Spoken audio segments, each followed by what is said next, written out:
So I'm going to do a video on my MK18 pistol. The upper is a factory Daniel Defense MK18 upper with the FDE RC2 rail. I purchased this directly from Daniel Defense's website. And then the lower I actually have had for about 4 or 5 years. I bought this. This is a BCM. I bought it as a complete lower receiver group, and it had a proprietary pistol buffer tube on it. And I bought this before the days of the adjustable braces.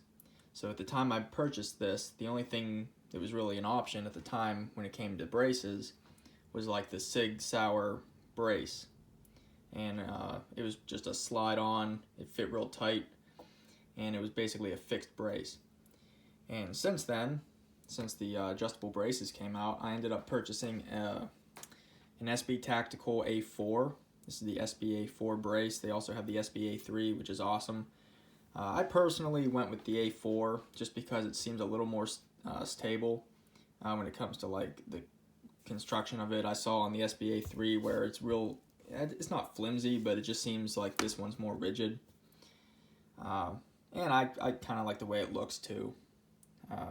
But the SB A3 is awesome as well. So then, since then, I also have the adjustable buffer tube. And so yeah, that's awesome. Got a BCM end plate here with the quick detach for the sling.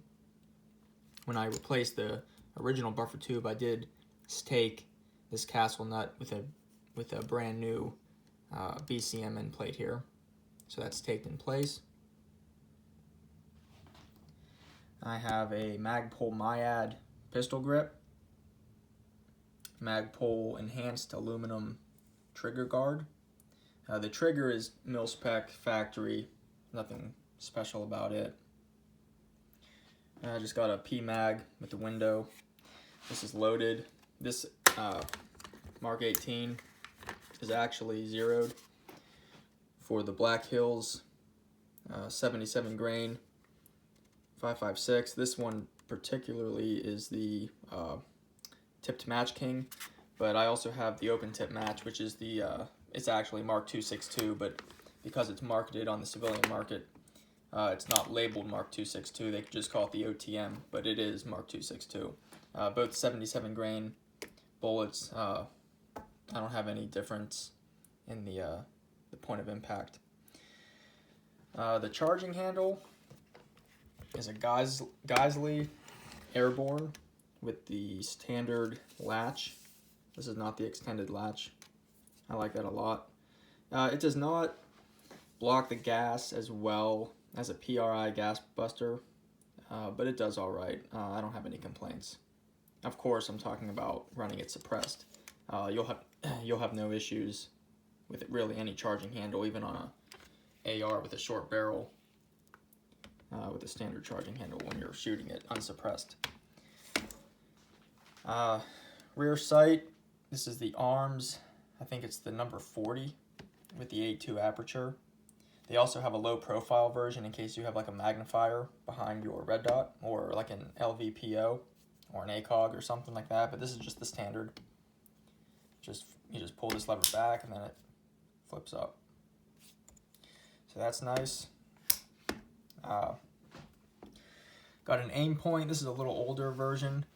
This is the aim point Comp M3 with a 4 MOA dot. This is actually the first optic I ever purchased, like about 7 years ago. And I don't know if you guys remember, but originally I had this on a Colt 6920, and it had a LaRue quick release mount. Well, about a year ago, I'd say, I have replaced it with an ARMS number 17 throw lever mount. I have a spacer in there to give me the same height as the LaRue mount, so this is a 1/3 co-witness. Nothing against the LaRue, but I ended up just going with the ARMS because I personally like how it attaches to the rail better, and that's not to put down the LaRue in any means. It's an excellent quality mount, but I wanted to try an arms because the arms mount is not adjustable. Now they do have an adjustable version. I think it's called the Mark II. So this is the standard throw lever mount. They also have an adjustable throw lever mount. The LaRue mounts that are quick release, they are adjustable. One thing about the adjustable mounts is if you have it too tight, when you close the lever, it can gouge and have an issue with your aluminum upper receiver, the rail portion. Now, it's not hard to not over tighten it. It doesn't really take a genius, but basically with the LaRue mount, you want to be able to close it and then right at about maybe 20 to 15 degrees left before it's fully closed. That's where you want the resistance to start, and then it just snaps closed. And then you have a repeatable 0 when you take it on and off. But what I like about the standard arms mount is arms actually finalized the dimensions of the original or the standard mill standard 1913 rail, and the arms throw lever is made in the same specs to interface with the original mill spec dimensions. So you don't have to worry about it being too loose or too tight unless your receiver was machined by a company that does not follow the true tolerances to the original mill standard 1913 dimensions. But you know, Daniel Defense, Colt, BCM, Palmetto, whether it's a budget AR or a more expensive AR, as long as it's a company that has the right dimensions, you'll be fine. So that's why the LaRue and the arms version that has the Mark II lever, they're adjustable just in case you have an upper that is out of spec. You can adjust it. So, but being is that all of my ARs have the true spec for the dimensions of the rail, I like the idea of just having a throw lever that is not adjustable that I can just put on and it's going to be where it should be. But anyway, didn't mean to get too sidetracked there. So here's the other side here. You can see the cool logo, Mark 18. Now the reason I have a single point sling on this AR pistol, I typically always prefer a 2-point sling, and you can actually see I have a Daniel Defense sling attachment right here on the rail. With a 2-point sling, I personally like to attach it on the left side of the rifle or pistol, whatever it is, and then with the brace or the stock, I like to attach the other portion of the sling on the right side. Now on the SB A3 or A4, well, I don't know about the A3, but the A4 at least, the attachment for the sling is right here. On a traditional stock that has a sling attachment point, the attachment point will actually be closer back here. So whenever you attach it left to right, or right to left, depending on if you're left-handed or right-handed, the sling only has to, you know, let's say it connects right here, it only has to go this far to loop around. Well, when it's up here, you attach it here, then the sling has to have enough material to go around this far and then around. And I just found it's just not as convenient for me anyway. So while it's in the pistol configuration, I have a single point sling. Now, if I ever do Form 1 this and make it a registered SBR, I would absolutely go with a LMT Salt Mod or a B5 or a Voltor or Magpul, whatever, where the sling attachment's back here, and then I will go to a 2-point sling. Got some Manta rail protectors. I don't see many people using these, but these are actually very excellent rail protectors. Not only do they protect the rail, but they protect your hands from heat. I actually discovered these from Chris at Small Arms Solutions. Many of his rifles have these rail covers, and even they make suppressor covers as well. And I just love the way they feel. They're really not expensive. They're about the same price as regular Magpul ladder rail covers. you know, for one section. And you know, you can trim them depending on how you need to put them on your AR or whatever firearm you have. So that's just something really nice that I like. We have a SureFire Scout Light. This is the M600. This one is actually the one that has IR capabilities. So it's the M600V. You got your white light and then rotate it for IR. And up here, this is my first IR device that I ever purchased. This is the Steiner DBAL A3. It's a pretty good IR device.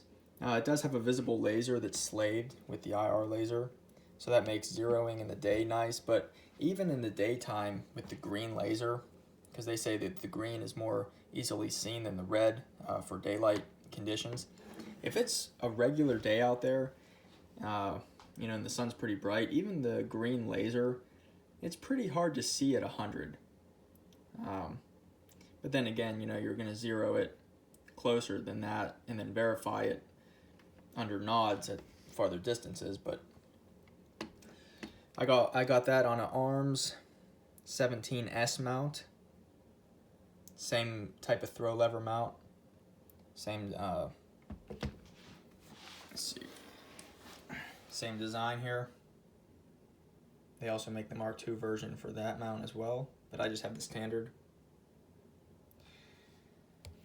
I got a Daniel Defense fixed front sight post. Basically, I like a front sight post that's fixed because I can see it through my non-magnified optic, and you can use it for a reference point just if you're shooting fast, and also it's nice to have it already up, so in case your optic did fail, whether you know batteries died or it got damaged, you only have to worry about your rear sight unless it is a fixed sight as well. So just throw it off and then you're good to use your irons.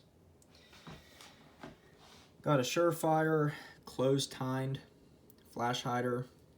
Obviously this is also the mount for the SureFire SOCOM 556 RC or RC2. I might as well bring that over here. Here is my SureFire RC2 556 suppressor. This is the first suppressor I ever purchased.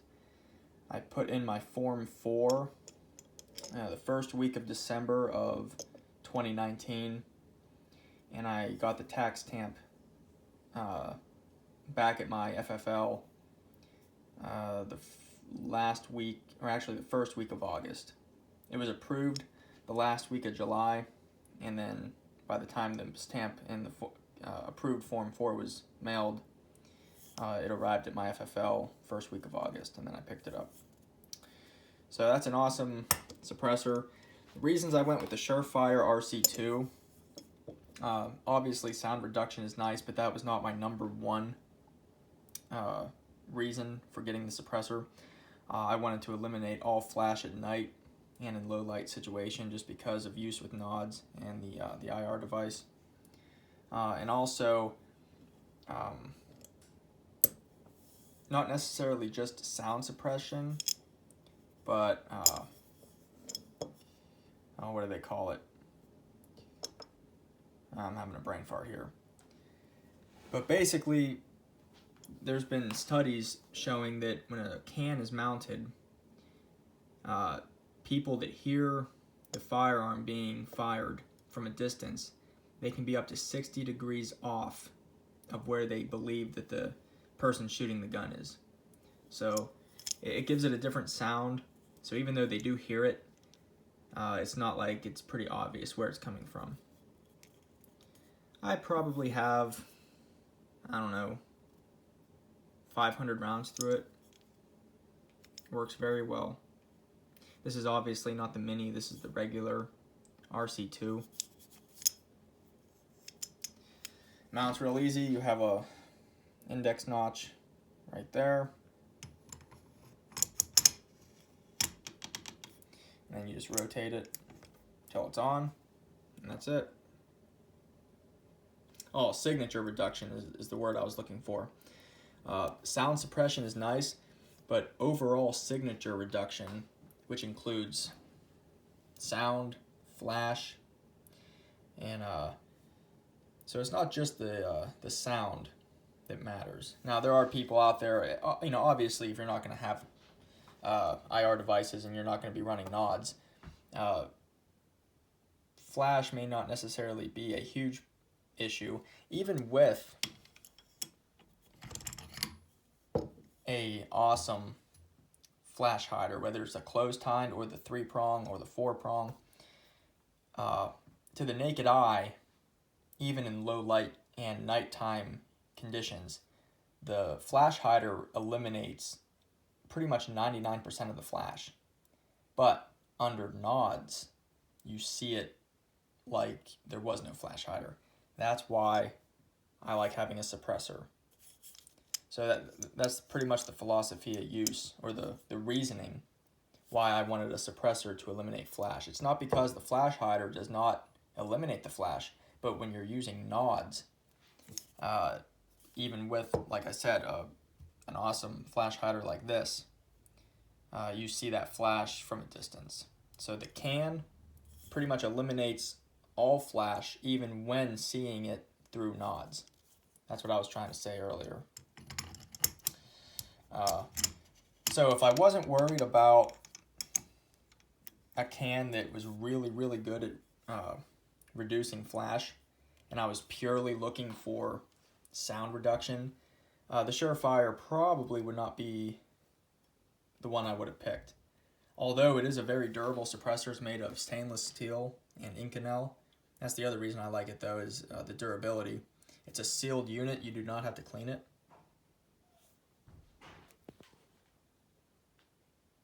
So anyway, that's my Mark 18, and I hope you enjoyed.